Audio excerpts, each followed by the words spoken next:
Nous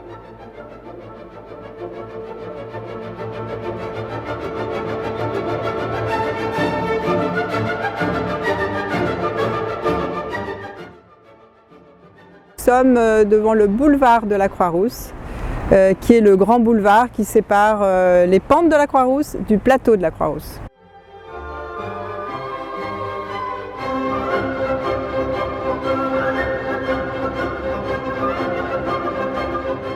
On est devant un très grand immeuble qui est un immeuble Canut. Donc les Canuts, c'était les ouvriers en soie à Lyon au XIXe siècle.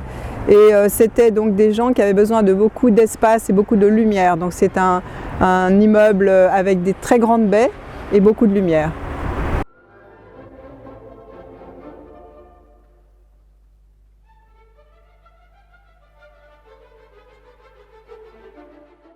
Ah, alors ça c'est toute une histoire. En fait le problème du pisé c'est que c'est souvent invisible. On le voit très peu, on le voit surtout quand on fait des réparations ou quand l'enduit est abîmé. Et ici vous le voyez derrière moi, l'enduit est en parfait état. Donc comment je le sais? Eh bien parce qu'un ami très cher à moi un jour a vu des réparations. Il y a de nombreuses années, il a vu en fait la réparation de l'enduit. On avait donc enlevé entièrement l'enduit et on en a refait un autre. Et à cette occasion-là, ça a donc duré quelques jours. Et ces quelques jours-là, il est passé devant le bâtiment et il a découvert que toute la partie pignon était en pisé de terre.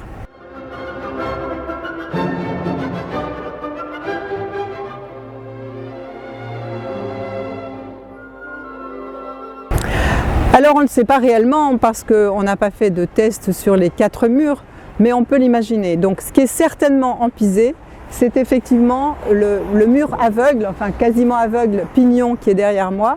Ça c'est sûr, c'est en pisé de terre.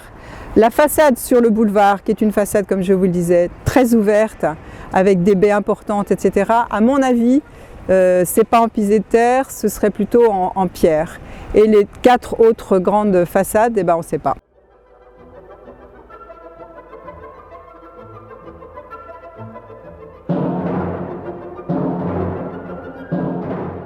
Non, sauf que maintenant, comme en faisant l'inventaire, on se rend compte qu'il y a de plus en plus ce cas de figure, on commence à avoir un peu des doutes et sur certains immeubles, certaines maisons, on commence à non pas repérer certainement le pisé, mais faire l'hypothèse que ce serait peut-être en pisé.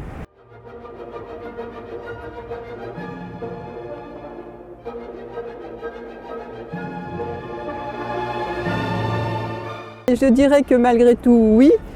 Parce que le pisé a un mode de mise en œuvre qui est très particulier. Il est mis en œuvre entre des planches qu'on appelle des banches, qui font en général à peu près 1 mètre de haut, qui sont liées par des poutres, et ensuite on tasse la terre avec des outils, on la tasse vraiment comme ça manuellement. Et donc on peut repérer effectivement ces grandes bandes horizontales qui sont la forme des banches qui ont été enlevées après.